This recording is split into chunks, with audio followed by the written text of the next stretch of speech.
October of 2016, I was invited to an interview, which was an interview for my dream job.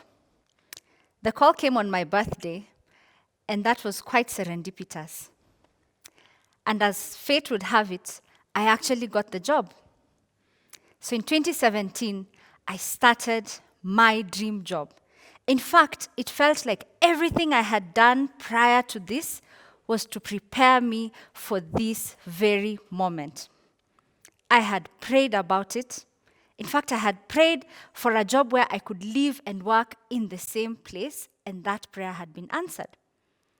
I worked very hard at this job. I did not want to mess it up.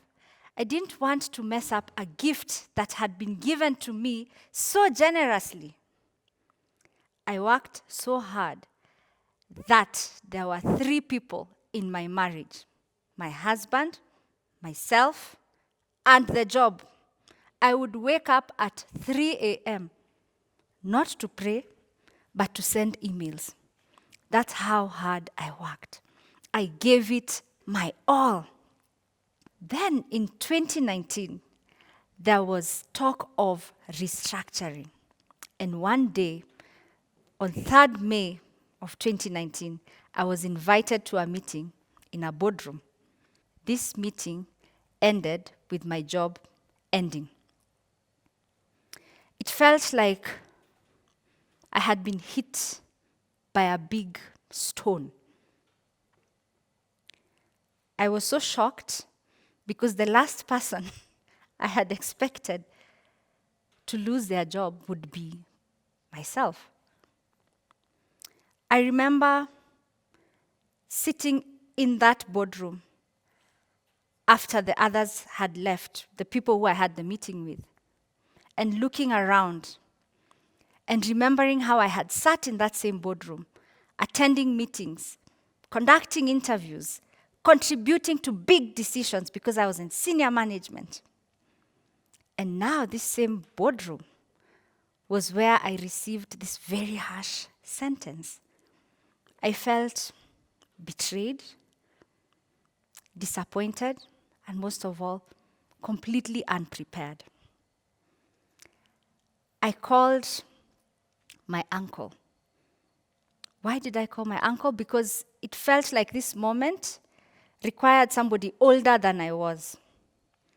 And you see, my dad had passed away when we were quite young, and so this uncle was the closest to my father. And I called him and explained to him what had happened. And he said 2 things. First, he said, he's a HR practitioner.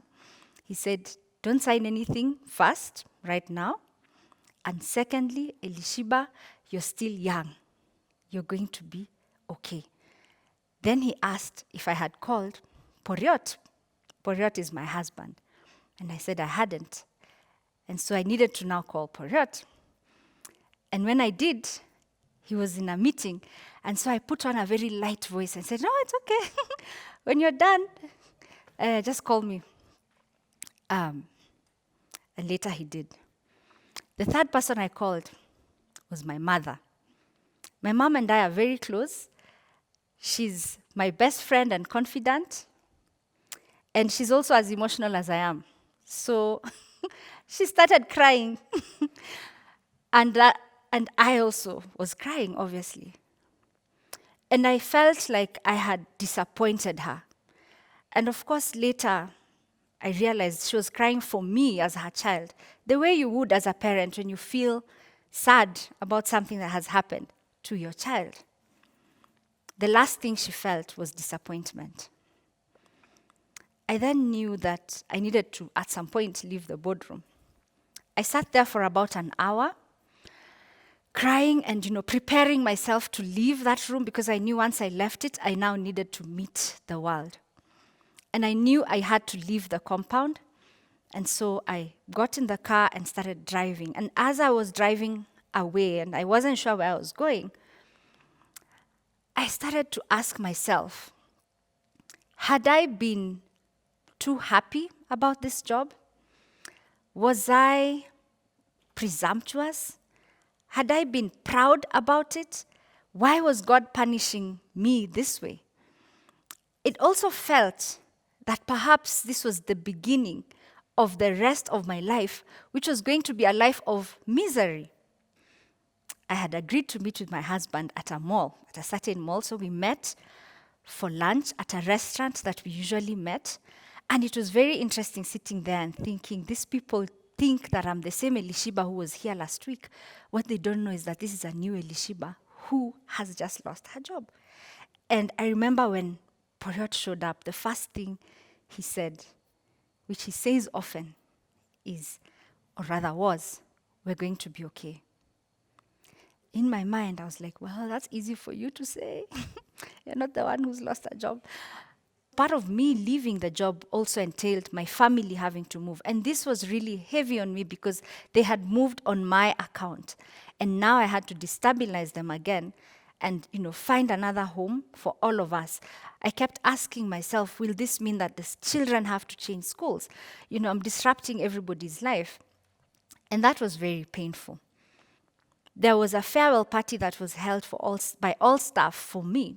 And I sat there and people were giving, tributes about Elishibah and saying how I had inspired them and saying good things, kind things, amazing things, heartwarming things. But it was very confusing because I was wondering, so if I'm all those things, how is it that I'm the one who's leaving? Am I really that great? And it wasn't in a way that I was being pessimistic about it. I did take to heart what everybody said, and it was very reassuring to know that I hadn't completely failed. But it was indeed very confusing. We moved to our new house on a Friday, and I remember going to pick the children up from school. And in the hour or so that I was gone, I came back to find that our help had actually rearranged the kitchen and put things in the cupboards. And I was so thankful for her because I did not have it in me to start doing all of that because everything I did felt to me like a reminder of how I had failed my family. I remember what was very strange for me was that the caretaker would come during the week, to fix different things, as it is in a new house when you move in. And they would always find me in a dera. And I kept wanting to say to them that this is not the real Elishibah. The real Elishibah wears power suits and, makes decisions, influences policies. And, I kept wanting to say it, but, there wasn't really any appropriate way of bringing that into the conversations. It was a new identity. But I remember one day, my son, they were given homework and they had to write, those homeworks where you have to write 5 sentences about my mother. And he asked me, so, Mom, I should write my mother is a? And I thought, oh my gosh. I felt very judged by that question because your mother is your mother. Just write your mother is kind, she's short. You don't need to write my career. What was also very interesting, I think, for me was this realization that all along I had had lots of successes. I had come to actually expect success. I had assumed that it would always happen. And I remember asking one of my cousins whether that was the end of my days of glory. Because in my mind, maybe we have like days of glory in our lives, and then you have days of doom, and then you die. And, she reassured me that, that my days of glory were not over. And in fact, soon after we left the organization and moved to this new place, I had an event at my old high school where I serve at the Alumni Association. And I was one of the chief organizers of this event. And I remember doubting myself and asking, what will I say to these girls? What right do I have to stand in front of them when I have clearly failed? And I remember Poriot, my husband, reminding me that I was going there as an alumni, not as whatever job I had. And so we went ahead and had the event, and it was a success. But it was very interesting to try and introduce myself beyond saying what class of so and so. It was very interesting to not have a title to introduce myself by. But this was the beginning of a new life. Later, then, I started to think about, well, maybe I need to find a new job. And what was very interesting was the first time I tried to write a cover letter, it sounded phony. It sounded like, how you write and you say, I work well under pressure. Those things we write. I can work well without supervision. I make decisions. I'm a team player.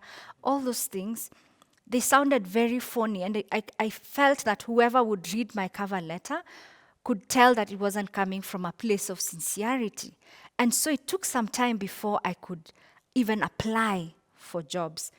I asked myself, was I going to become those women who have to ask their husbands for money to go to the salon?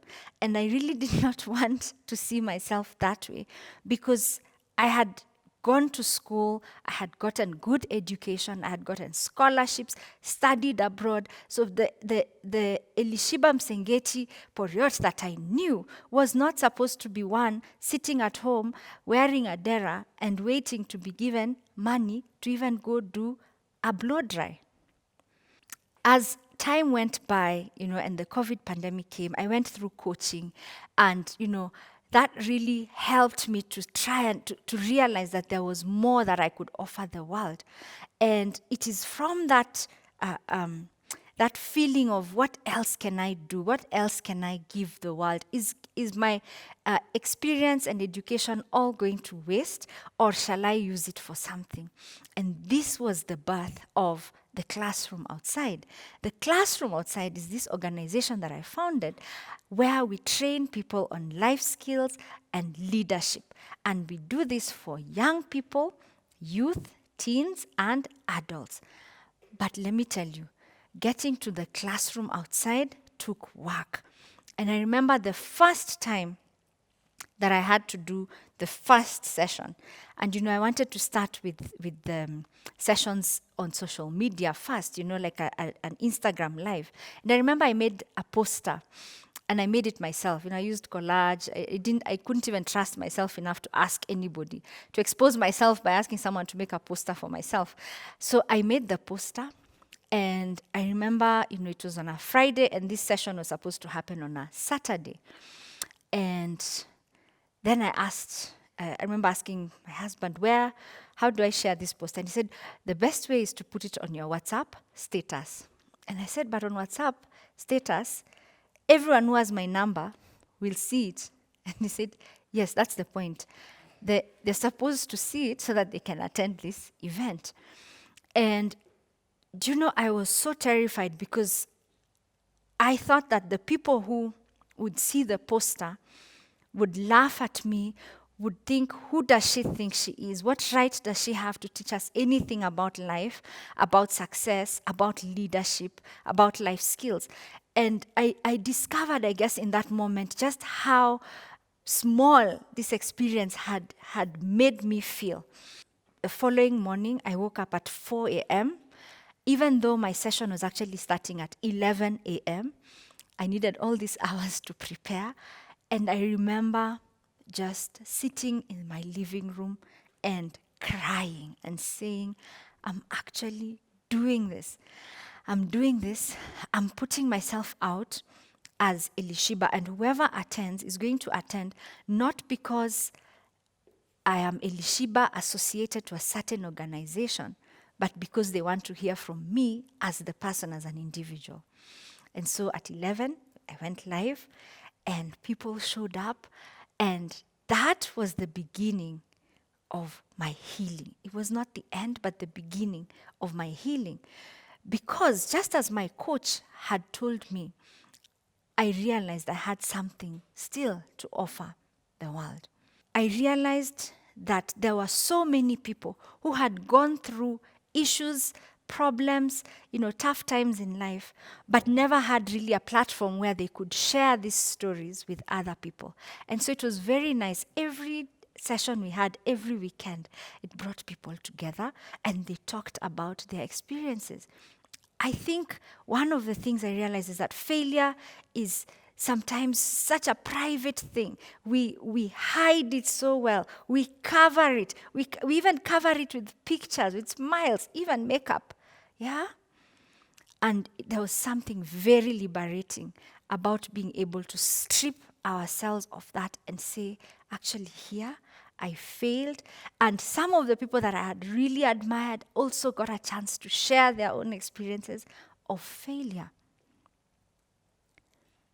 What did this experience teach me, or how did it change me?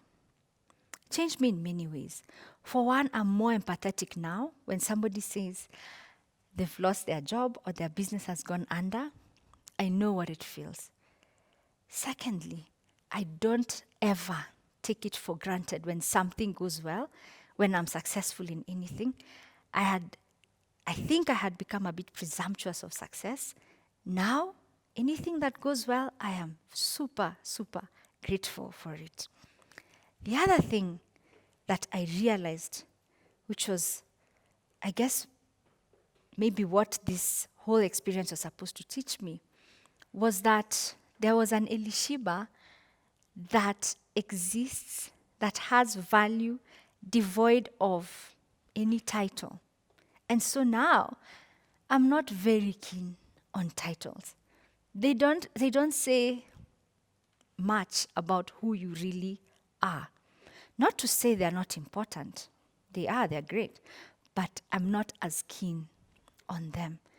And I wonder if you also have the same experience and perhaps are wondering, devoid of whatever title you hold, who you really are.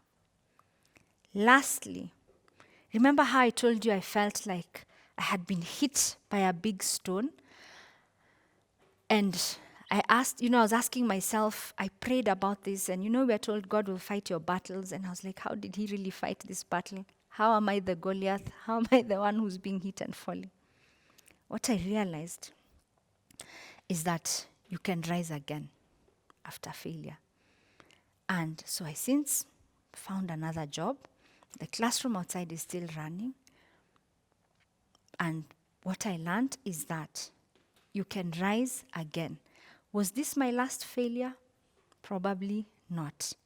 But the next failure and the next and the next, I'll be better prepared for them because I have gone through this and come out on the other side. Still working on myself, still healing, but definitely not where I was when the experience started.